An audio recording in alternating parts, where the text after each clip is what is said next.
Hello, welcome everyone. I'm coming to you from Mi'kma'ki, the unceded territory of the Mi'kmaq people. I say these words as my commitment and my compromise to listening and listening and listening. And a very dear colleague of mine says, when you are done listening, go back and listen and listen and listen some more.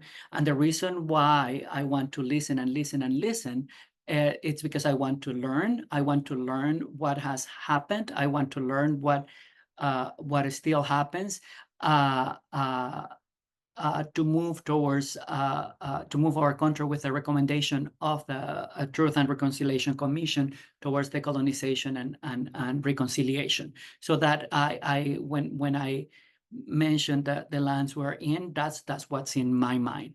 I also would like to acknowledge that these lands where I'm an immigrant and a settler have also received different waves of people of African descent, and the record goes back to at least 400 years. And again, record, right? So what we know is at least 400 years, and I do that in the same spirit of listening and listening and learning, and moving towards a better future for everyone. So thank you everyone for joining us today. This is to me, it's well, it is always nice to have to host these events, and to hear from people from all our four institutions. But this day is very special for me because I get to hear from the students, and these are not, well, they are students as any others, but there is something special why we ask them to join us today, and it's because they are student representatives, and we want to talk a little bit about that. So today with us we have I should go, well, I'll in no particular order. I think it's alphabetical. I would today we have Ben Broadbent, who is the VP Academic at the Mount Allison Students Union. We have Jacob Crochet, who serves as the Vice President Academic of Xenovex Students Union. We have Rose Rice, who is the Vice President of Academic Affairs for the Students Representative Council of Bishop's University. And last but not least, we have Sam Taylor, who's the Vice President Academic of External Affairs and Interim President at Acadia Students Union. So our idea for today was to ask some questions, to learn a bit more of what the VP's academics do, and what's in your mind, and what you do in the university. So what I'm gonna do right now is that I'm gonna go ahead and I have to do this individually. I want to spotlight the four of you. So bear with me. Okay, I think it's working, at least on my end. No, and Sam, spotlight. All right, and should I spotlight myself too? No. I can be a voice. In the recording, what would happen is that I'm gonna be a voice, but I won't. In the recording, it's gonna be the four of you. So we'll keep it that way. So again, thank you for joining us. Thank you very much for accepting the invitation and taking the time to join us, and for being flexible and helping us work out the schedule. So thank you very much for that. Right. So the first question I wanted to ask, right, is well, I would like you to tell us a little bit, of your name I've mentioned, but please repeat your name, your major, if you want to share that with us, and your role with your as a student representative, right? But the question that I would like you to tell us a little bit about is how you are obviously interested in representing students. This is, if you're in this position, you actually had that interest. So I would like you to tell us how you became interested in doing that kind of work, right? And how did it happen, or how did you make it happen, right? So are we okay with that? So I want to know your name, your role, how you became interested, and how you made it happen.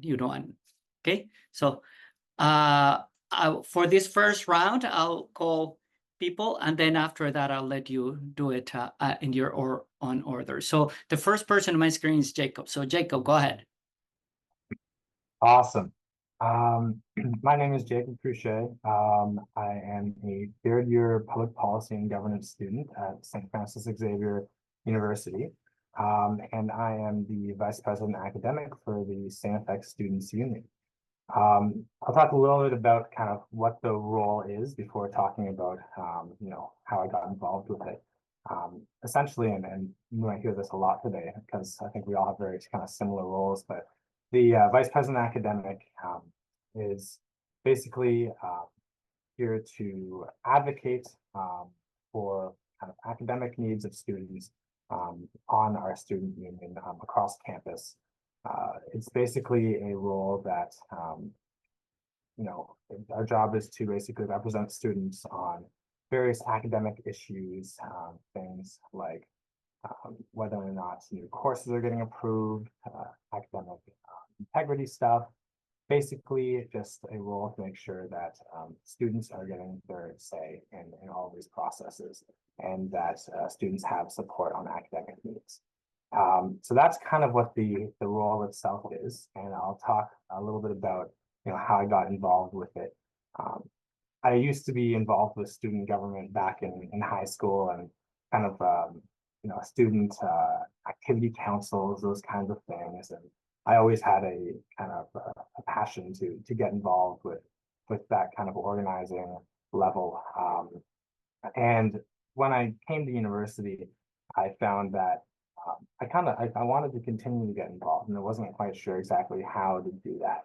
I started by kind of getting involved with our house councils and residents, and that didn't quite do it for me, and I still loved that. But what I was really missing was that kind of advocacy based part of the job. And so last year, I reached out to a couple of people who are on our students union, and I basically got involved as an arts senator. And the senators are basically people who sit on Senate, and Senate is at least SANFX is kind of one of its biggest decision-making bodies that decides new courses that are going to be implemented, new degrees, changes to courses and degrees, academic integrity stuff. All of that is Senate purview. And I basically saw it as a way to get involved and bring a student's voice to Senate. And the student senators, the arts senator was a position within our student union at the time, still is. And it really served as kind of as an in and as a pathway for me to kind of this year be the vice president of academics with our student union. So yeah, I've always kind of valued and appreciated the role that unions, whether labor unions, student unions, provide in society, and I always thought that it's extremely important to have them. And I just know that a lot of people care, faculty, administration, they care about students, but sometimes they have their blind spots, and sometimes they have to prioritize other needs over student needs, and that's why I think it's super important that we have student, representatives, people that want to advocate for specifically student needs. And yeah, that's why I kind of got involved. Thank you. Ben, want to go next? Definitely. So again, my name is Ben Broadbent. I'm the VP Academic and University Affairs at the Mount Allison Students Union, or the MASU, as we like to go by. And I'll be really honest with everybody. Before this year as VP Academic, I'd never really given student government nor student union work a fair chance. I'd never tried to get involved. I was just always really preoccupied with other commitments, such as playing on a varsity sports team, to kind of devote myself to other types of work, such as student government. And understanding there are many mixed feelings about government work at any level, whether it be provincial, federal, institutional, or educational, I thought perhaps I could help spark some sort of change of the perception of not only our union, but just the way that advocacy work is perceived by my peers. So last year, I was contacted by the then president and CEO of our students union in the winter semester about running for this position. And again, is something that was not on my radar. And so at the time, I had plans of returning to summer camp and continuing my program for special needs work. However, a month later, that funding that I was relying on did go away. And so I thought, why not reach out and see if this was a pathway still open? I decided within the span of 3 weeks that not only would I run, campaign, and give a speech, but then I was also elected by my peers for this position.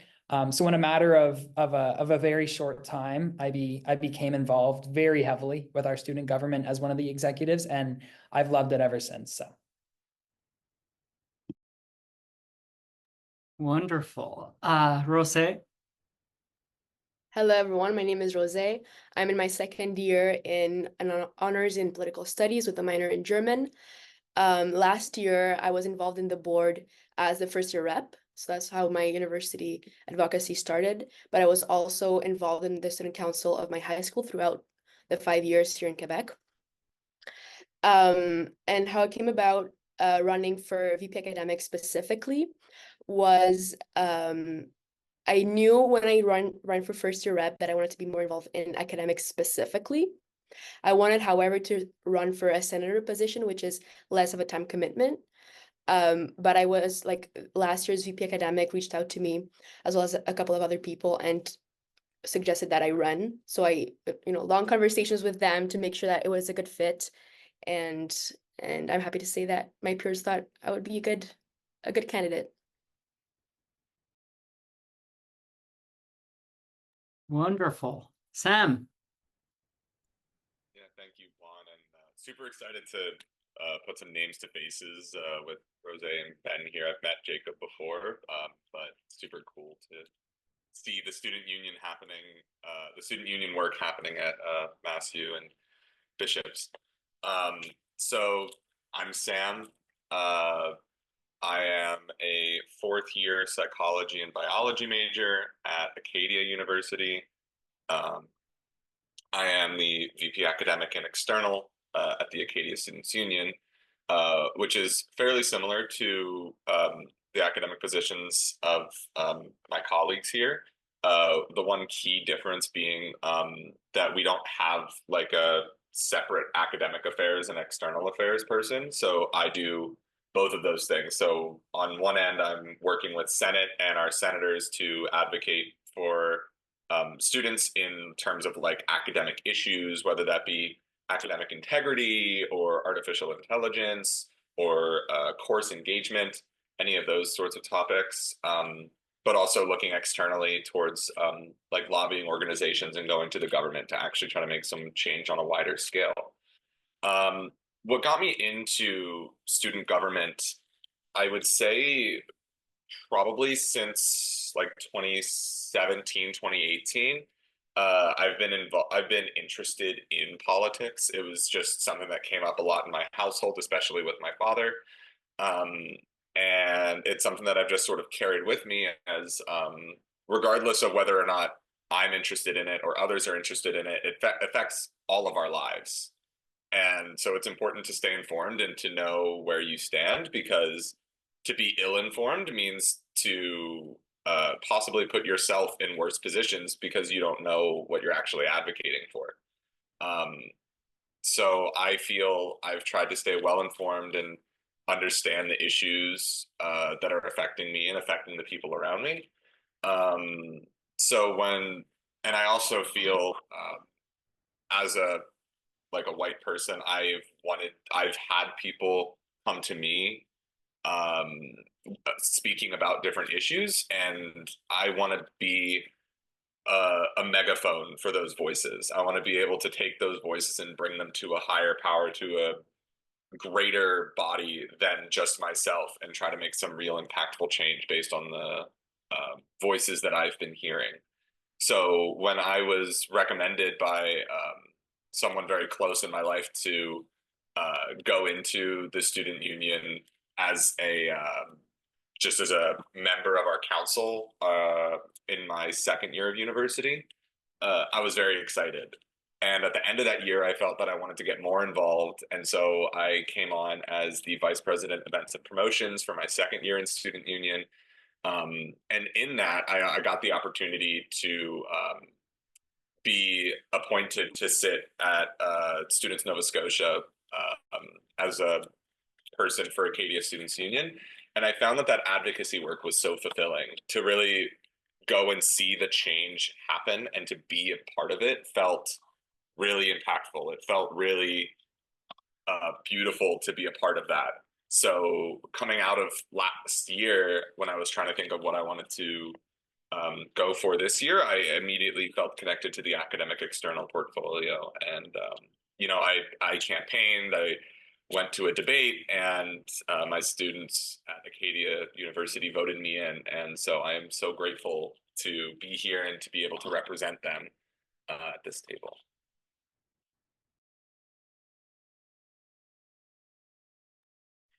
Thank you all. This is what I like about asking these questions, because you can see that how the stories are so rich and somehow different, and of course with some commonalities, which is, you know, the interested in making change is what I heard from all of you. So thank you for sharing that. So my next question, you know, is like, well, we have determined that you are actually, you know, motivated, you know, for different reasons and in different ways. You got to that position in where you are somehow able to shape how higher education looks like. And I would like to ask a two-part questions. I want you to share with us, you know, something you enjoy about being in higher education, be that a student or student leader, but something you enjoy. And I also want you to share something that a challenge that you encounter with being in higher education, right? And I want you to think of a challenge that you will actually like to address. Okay, so how about this? I will let you unmute yourselves and start talking so that I don't call on people. So go ahead and unmute yourself and start answering. We'll see how that works. I can take it away for this one. Perfect. Okay, so yeah, now that I'm in this role, something that I really do enjoy about being in higher education has been meeting new people who, whether it be students, staff, faculty, administration, have now become lifelong colleagues. And so without this opportunity, for example, I never would have met Emma Webb-Mueller, who runs our LSAT programming under a revamped MedLaw program, and someone that now I can rely on anything related to the law, because I'm a French major. I have no idea what I'm doing in pre-law. I would never have met librarian Elizabeth Miller, who through our time together, both in class collaborations or on the provost search committee that we held last spring, has both kind of taught me how to speak calmly but assertively in those professional settings to make sure my voice is heard, but also to make sure that it's respected by those involved. I wouldn't have met someone like Dr. Richard Eisner, our new provost and VPAR, who's given us so much. So he's given me time to give my 3 cents about anything related to student engagement and involvement. For example, he's chairing a committee to search for a new director of recruitment awards and admissions. And I asked if we could have a student on that committee, and he said absolutely. So now one of our arts senators is going to be sitting on that committee. And then, you know, these are just 3 of dozens of individuals who I've met, including, you know, our president, directors of research, faculty, deans, whoever it may be. And it's these relationships that I'll take away the most from my time here at MASU. And now to address the second question from Juan Carlos, a challenge that I've encountered has been to get students involved with our students union. It's sometimes hard to gauge turnout ahead of time. And then once an event happens, you always wish you had 10 more people. And so many of our student leaders, for example, run unopposed. This goes for anything from a senator position to an executive position to a first-year rep. And I believe that, you know, a more competitive environment with a choice makes for the best types of elections or appointments, because we have students who are so interested in getting involved, trying to actually shape what they want to do so that their students can have a choice. and that it's not just friends appointing friends. And, you know, we only have over 2,300 students at Mount A, but, you know, why can't we have 3 or 4 students running for each position? So challenge, turnout, and something I enjoy has been getting to meet new people. You know, I'll jump in and I'll agree and echo the things you just said. I think I agree, like the experiences I've had and like the people that I've gotten to meet have been really cool. I mean, I've been on so many different search and hiring committees for like, you know, directors of programs and those like sort of high level conversations that not every student gets the experience of doing. And it becomes like really like it just helps you to understand how to navigate those conversations that before might have seemed so like not tangible, like it was so out there that like you really have to like reach to understand it. So that's been a really cool experience. And then also for challenges, like engagement is always a big thing. Like we've had a similar thing on our own campus with our elections and trying to get some contested positions. It's been getting better over the years, especially as we're coming out of the pandemic. And we have some really excited people trying to get some energy this year. So hopefully we'll see some change and this answer will change next year. I'll try to give a little bit of unique perspective. I think especially in terms of new like people being met, I think new experiences is something to also touch on, because something that's just come up on our campus is the indigenous people in our area are planning at Maui to go over sort of the understandings and the relationship of the university and the land and the people who live on it. And it's a really cool opportunity, and the student union was asked to be there as like a contributor of the student voice. Which I feel is such a privilege, and of course, like all students are invited, and it's meant to be like an open conversation kind of thing. But it's a really cool opportunity to get to be a part of that, and like for people to sort of look to you for those things, and to be there as like someone who, when no one really knows who to turn to get the student voice, like we can be there and we can do the research and we can come in and be like, this is what is going to benefit students. I think in terms of challenges, one thing that we're looking at on our campus, I would say it's a challenge, but it's a positive one, is trying to unite the student voice. So we have a lot of different groups on campus that want to see a lot of change happening around, whether that's campus safety, whether that's accessibility, you know, ensuring equity throughout campus, whether that's in the classroom or outside of it. These are all things that are coming up, not just within the student union, but also within student groups of the student union, and even groups that are more community based, but have students who are a part of it.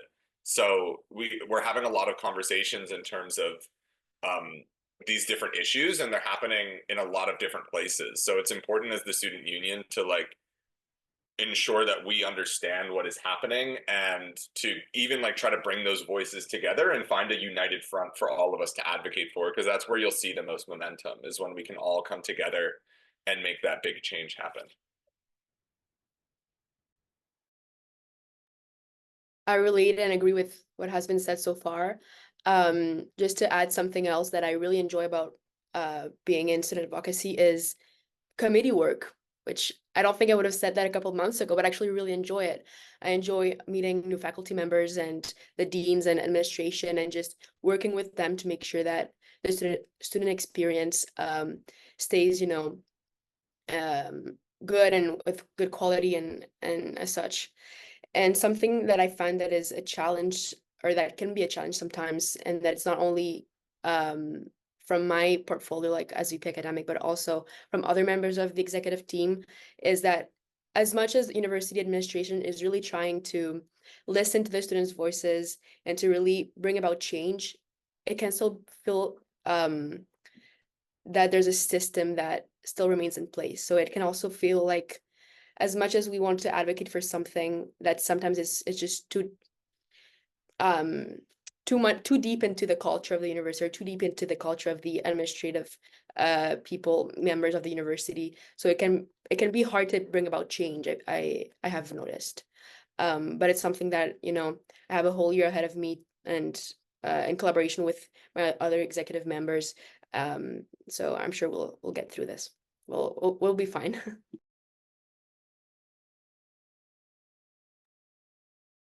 Yeah, I fully agree with, you know, all three of you guys. I think just the experiences of meeting other people is one of the most amazing things about both university and this job. But also I find, and maybe this is more applicable for just students in general, but the autonomy of being a student. You know, for a lot of students, especially first year students, it's kind of their first steps into, you know, really being able to control their own lives. And I think that's super and very, very powerful. And being able to just, you know, simply learn for the sake of learning. I think those are some of the most exciting parts of being a student. And the autonomy, especially with this job as well. I think, you know, everyone else here you'd probably agree that one of the coolest things about being a executive on a student union is the job is really what you make of it. And it's something that ultimately there are no hard you know, rules for exactly what policy you're allowed to think of. It's something where, as long as you're trying to do good, it's encouraged. And I feel like when we're talking about challenges for most students, kind of that I've noticed in general, and especially kind of trends in the past few years, is that I feel like students can sometimes be infantilized. I feel like students can sometimes be treated as, you know, younger and not capable of making their own decisions. And I find that very, very frustrating, especially, you know, when we talk about kind of thinking about what students can and can't do with their time, and yeah, I could say that's definitely one of the biggest challenges that I see, which is why, you know, being part of a student union, I think that one of the greatest things that we kind of do is say students can speak up, as students can make their voices heard on issues, and that, you know, our issues or our perspectives are worth listening to. So that whole part of the work, the committee work, as I said, is super, super exciting as well. Just being able to kind of bring that student perspective to people like the president of the university or the vice president of academics for the university. You know, these figures that you would almost consider out of reach for your average typical student, but when in reality they aren't. And just being able to bring those perspectives, I think, is one of the best parts of this job.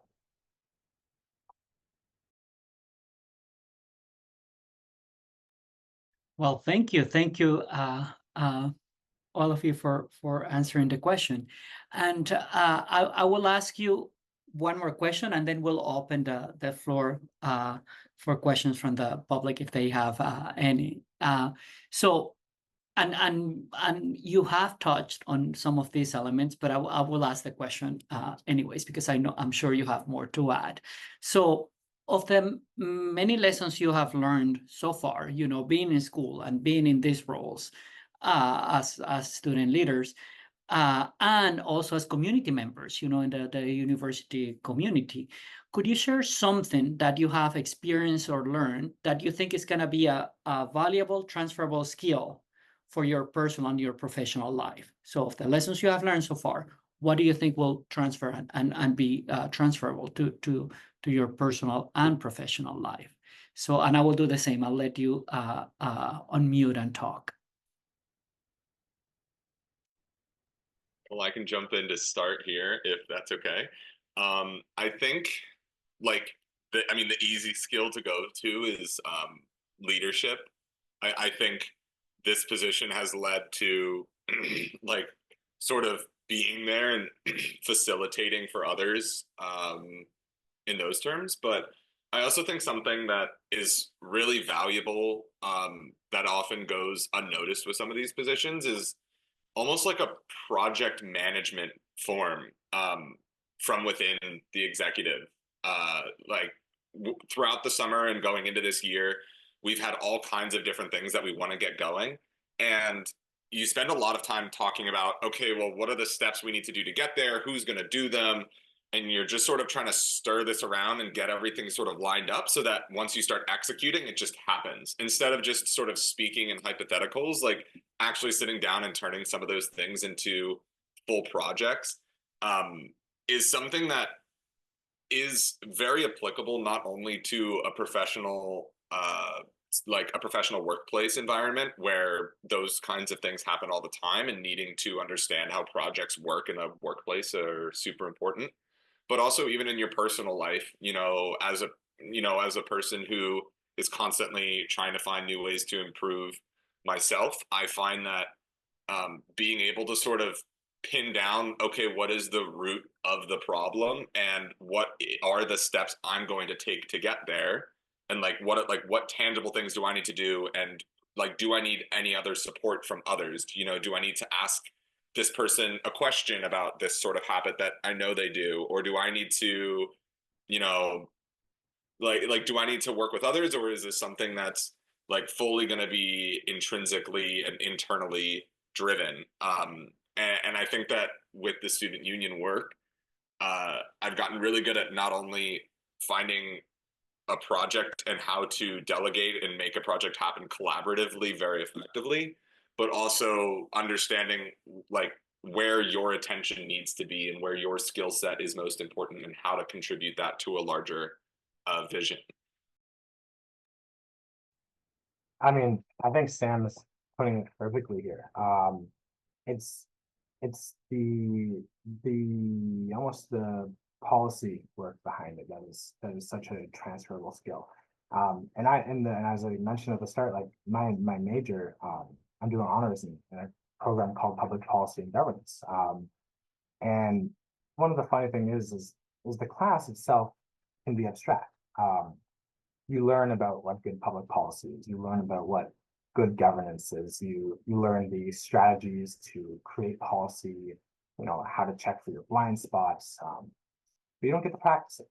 And I find that this is a job where even if you're not taking a public policy and governance program, you learn the skills that you are supposed to learn, and they become so transferable to everything else you do in life, just from creating an annual plan to creating a strategic action plan for a specific policy goal.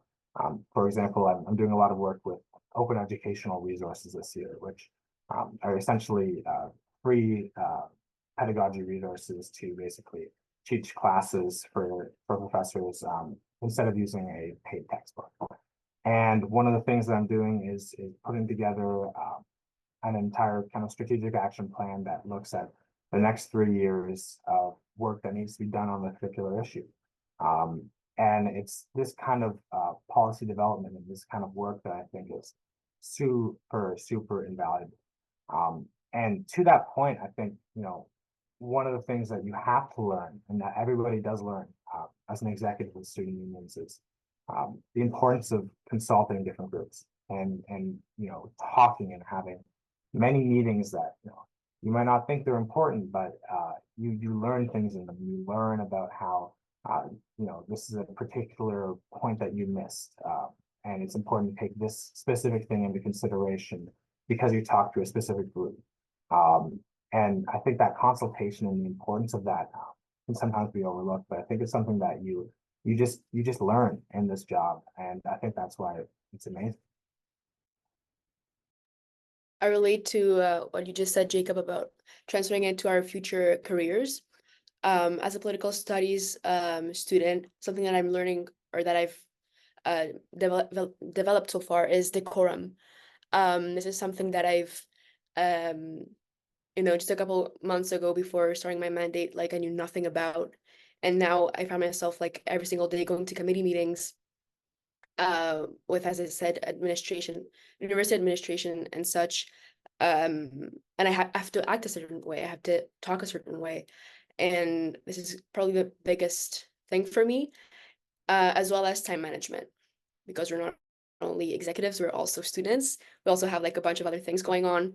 For example, I'm TAing a class as well on top of that, and organizing this other conference later this year. So time management and prioritizing what advocacy points I want to focus on, for example, this week or these couple of weeks coming that are coming. This is like the biggest thing for me. Yeah, this question kind of, I jotted this down because this question kind of reminds me of a little of a story from earlier in my term in the spring.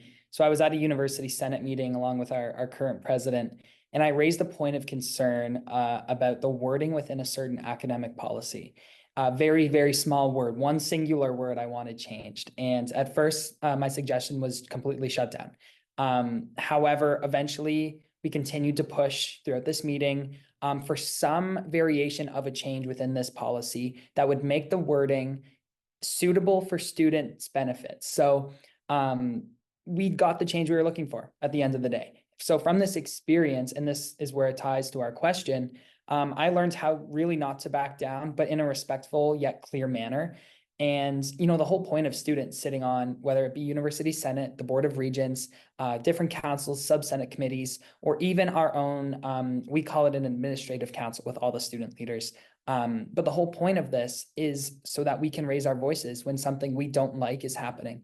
We can then speak up. And instead of, you know, wasting our time and our student membership's money, we can bring these points of concern up in places where change can happen. It's, I believe, not only important, again, to stand up for these issues that we believe in, but necessary, because what we, you know, will choose to stand for informs you of what you choose to stand against. And so, yeah, being able to speak up in these kind of sometimes intimidating environments is a skill that I've learned.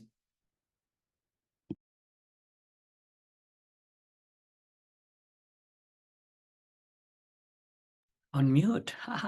So thank you very much for sharing your thoughts. So now I do have more questions, but I would rather take the opportunity for the audience to ask some questions if you have some. So you can either type them in the chat or just raise your hand or unmute yourself and ask away. Hello, you are all incredible. It's so inspiring to see this. I was wondering, well, first also, and so poised, I want to comment on that and just how beautifully you articulate yourselves. It's just, yeah, really inspiring and hopeful. But I wanted to ask how faculty members might support you better, things that I can do at Mount Allison. Also, Rosie, is it Rose? Is that how I pronounce it? I don't know. I remember your face from Bishops. I don't know if you remember me. I've met before, yeah. Awesome. Do you have Dr. Robbins Cantor for Cantor. He's Yes. the best. In the research and methods class for research, yeah. Nice. Oh, cool. Yeah, he's awesome. But yeah, just ways that faculty can help support you. Maybe I'll start. I have something that just came to mind. Nice to meet you, by the way. I'm Ben. Me And too. so earlier, again, at the beginning of my mandate, I really wanted to make sure that our union established a connection with different faculty members, and being in an academic role, I did focus on professors, department heads, deans. And so what we did was kind of a MASU boot camp. And so we met with all the kind of top dogs or administrative leads at our school. And I continued that on in a personal sort of boot camp where I reached out to all the deans, department heads, any relevant faculty members who aren't necessarily in a teaching position. So that would also include all the administrative leaders, such as Dr. Eisner, who I'm just realizing now Jacob would know well. Although I feel like this boot camp, although not a boot camp, was very, very helpful in that way. So that, for example, one of our deans let me know that we don't really have a way to check for students' academic and student code of conduct violations before they enter a peer tutoring system. And so what I did this year was kind of embark on an educational campaign with one of our lovely doctors here, Dr. Shelley Collette. And now we sort of have filled a missing gap in that we've created a culture of safety and respect in all peer-to-peer academic assistant environments. Again, addressing a missing need that I probably wouldn't have been made aware of before meeting with such faculty members. So we were proactive, and then they were able to help us after they saw our initiative. Amazing. We should connect for sure, Ben. I'm in the English department at Mount Allison. So yeah, thanks so much for that. Yeah, I mean, I can piggyback off of that. I think it's a really good question, and I think Ben did a really good job of coming at the question. I think like faculty, like talking to the student union about what how they feel about certain things, whether that be, you know, academic integrity or like course structure or any of those things. I think it's really important that those conversations are happening. Because like say in a hypothetical, you know, the student union comes to Senate with an ask of like every professor needs to have this thing in their lecture, every lecture. And it's like, okay, well, that's, you know, a lot to ask. And like, you know, maybe like it wasn't really faculty informed. So like, it's not something that's actually tangible, and it's not something that's going to effectively lead to an improved learning environment. So I think faculty's big place is to be a part of those conversations, and to either reach out or to be open to conversations about like whatever student issues are coming up with the student union. And if they have things that are coming up in their classroom, that they could share those so that the student union's aware. And I also think that with those conversations, it comes sort of naturally, but it's also really important, you know, say you do have a conversation with the student union and you say, yes, I am like in favor of this thing that you're working on. If you're a part of the university senate, or if you're a part of a committee that this would come up in, being another champion for this movement. So, you know, if there's a conversation you have with your student union about, you know, AI, and you guys kind of come to an agreement on that, when it actually comes up in your meetings, try like, you know, that hopefully the students are there to like be some major champions for it. But regardless of whether they're champions for it or not, it's really great to have more voices in support of it and to be pushing and promoting those movements. So we love to have that sort of backing up and that collaborative effort, both in like private conversations, but also when it comes up and it's like a more important, bigger final decision. Awesome. Thank you so much. Fantastic. Something I would, oh, go ahead. Oh, you sure? Okay. Okay, I'll be brief. Yeah, no, I find that sometimes faculty are some of, you know, the biggest allies on student issues, especially in things like Senate. And I think that comes through listening to what students are saying. I think a lot of the time, students, like even the student union and students know a lot of kind of what's best, but a lot of the time students know how they're feeling about something, and faculty get a great sense of how an entire class or an entire group of students are feeling about something, because you see so many students and you work with so many students on the regular. And honestly, I think that that's really valuable information that sometimes even like student unions might not know. So just kind of, you know, assessing student needs, especially as they take your classes and stuff like that. Where are students struggling? What specifically seems difficult for them? Because this is all information that even personally, I don't know in a lot of cases. So again, to what I believe was Sam's point, you know, meeting with students and meeting with student union representatives, just to have conversations is, I think, one of the best ways that you can support. Perfect. Thank you. I will do exactly that then. Something that the students would love to see more at Bishops is have more faculty members come to networking events. At Bishops, they're called wine and cheeses, so we have one per division. And oftentimes we struggle with the turnout from faculty members, actually. So, you know, obviously faculty members and deans are super busy people, but I think something else that they could do to support students would be just to create those relationships out of the classroom. It's a really great point. Thank you so much. Actually, as you're talking, thinking, no pressure at all, but it'd be fun to have the four of you on my Brains and Banter podcast. It's highly unpopular. I doubt anyone listens to it, but I do talk to professors and students. So if you want, I can connect with you after this. Sorry, Juan Carlos, to interrupt, but it'd be a really cool conversation. No pressure. Thank you. Thank you very much. That was a very good question, as you can see by the answers. Does anyone have any questions. We do have time. Go ahead, Darren.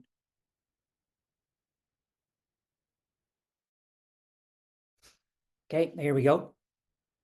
This kind of piggybacks onto the question that was asked before, but as I've been listening to all of you, the question that runs around in my head is, what's the thorniest issue you've had to deal with in your VP academic role? And not just there, but how has this been either facilitated or inhibited by faculty or administration? And again, it's kind of part of that. How can faculty and administration provide support, and what are the things that you've experienced that clearly indicate that you've not been supported? Could you repeat that question for me really quick? Sorry. Sure. What's the thorniest issue you've had to deal with in your role? And how is your handling of that issue been either facilitated or inhibited by faculty and administration? I can start. I think the thorniest issue of recent is artificial intelligence. And it's partly because it is, such an emerging and rapidly developing topic that is dramatically impacting education, whether you think it's for the worse or for the better. But it's also a topic that there's lots to advocate for as students. It's a topic where you see students who often will get, falsely accused of using artificial intelligence on their work, or denied the opportunity to use artificial intelligence for things such as spell check, or deliberating on, yes, that's not the right word, but asking questions, deepening your understanding of stuff. There's this recognition that it's true that artificial intelligence can be used in a lot of negative ways, but it can be used in a lot of positive ways. And I think that's the right way to look at it.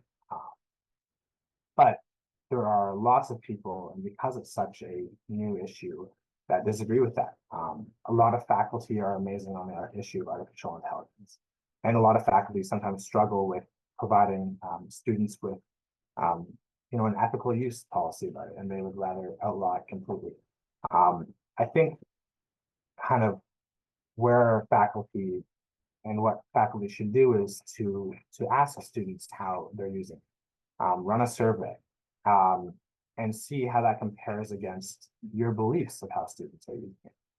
It's something that we're actually planning to do here very soon. Is I'm going to work with our kind of teaching and learning center, and they're going to put out a survey to faculty, and we're going to put out a survey to students, and we're going to bring the results together and kind of see what the state of artificial intelligence use is, and then we're going to get faculty and students together to discuss.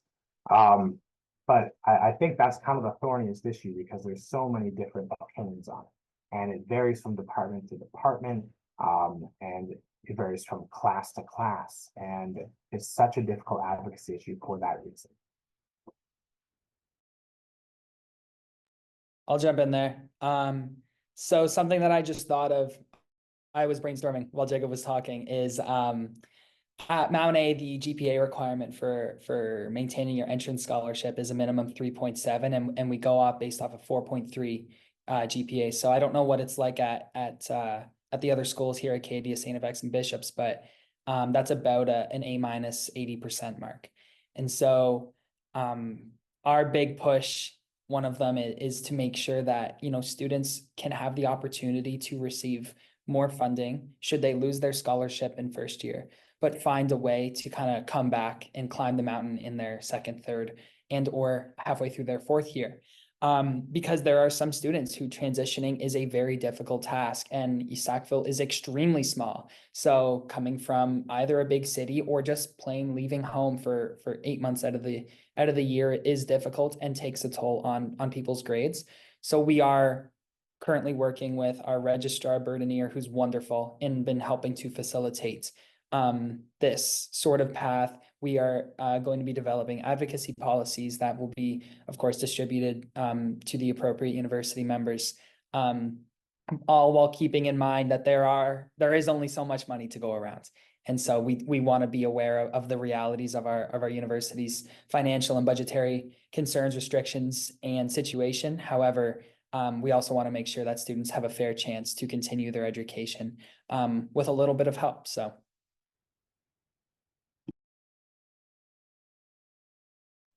Yeah, I can jump in there. I think, you know, I agree. I think the issues that Ben and Jacob both brought up are definitely huge ones, and they're ones that we're looking into at the Acadia Students Union as well.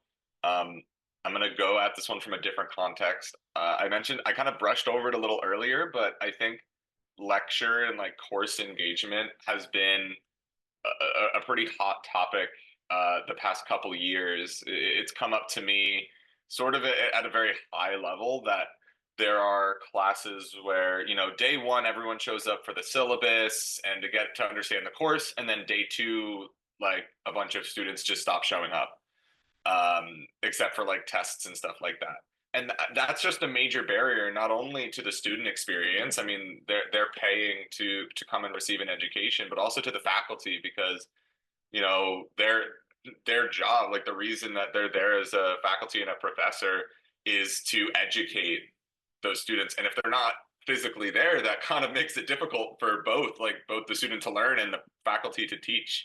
And I think, you know, it's an issue that, because it affects everyone, I think it does need to involve everyone in the conversation.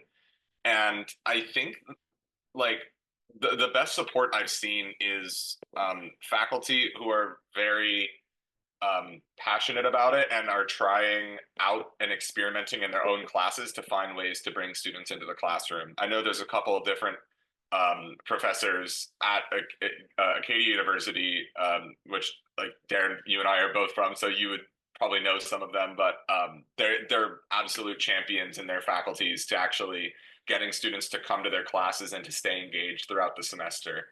And I think those people are super great, and it's important to reach out to them. But I also think there's a lot of professors who may even just be silently struggling with this, and they may be trying to figure it out on their own terms, or they may feel that they aren't receiving the support they need to actually include students into how they develop their course structure. Because as one person, without the resources and without the effort to sort of make that happen, I want to find the way to bridge that gap of student experience to faculty experience so that the classroom is a beneficial and productive space for everyone. And I think just the biggest thorn is that those conversations are happening in separate rooms. There's like students who I speak to in student groups who are like, yeah, like I don't go to this class because da da da da da. And then there's faculty who like talk to each other, and like they kind of just happen to cross each other's paths indirectly very infrequently. So I think what I'd hope to do is find a way to actually bring those conversations into a room and try to even just like get a focus group of some centered attention on like, okay, what are the issues you're experiencing, and you know, what would each group be willing to do to sort of try to meet in the middle and try to find a space where the students and the faculty can work together very well. I mean, we're all at Maple Leaf Universities, like we know, like class sizes are generally smaller than bigger universities, and with that, we should have closer relationships with our faculty, and I mean, this is an example of it. So I think this is just something that I flag as a thorny issue, just because it requires a lot of different voices and it looks a lot different for different people. Like, for, you know, what might work for one class won't work for the other. So it's an issue that definitely needs a lot of attention, and it needs a lot of voices at the table. A very recent but very thorny issue we are having here at Bishop's is that we have 3 vacancies in the library. So we're missing 3 librarians. We also have a new cohort of like a new program for PhD students in psychology, which is like counterproductive, right? Because their program is research, but then they don't have help in research in the library. We don't have a research assistant. So we are just right now starting to advocate for this. I've heard about these news like last week. And in my opinion, in the opinion of the students, like we pay university fees to study first and to have the proper resources to do so. So in our opinion, it should be at the top of the priority of the administration of the university. It's very thorny because, well, it's 3 positions, not 1, not 2, but 3. So we're hoping to bring this to the next level to make sure that at least one of the positions get filled, you know? Excellent. That's awesome. Yeah. Thank you very much. Thank you. So we are right almost at the bottom of the hour. So what I'm gonna do is I'm gonna how do I do the on-pin remove spotlight? There it is. So I'm gonna remove the spotlight, and I'm gonna ask everyone in the call to please, if you feel comfortable, just turn your camera on. And one thing that we like doing is just sending our speakers away with just wave at them. But let me remove all the spotlights, and then her remove. Did I? Yes. All right.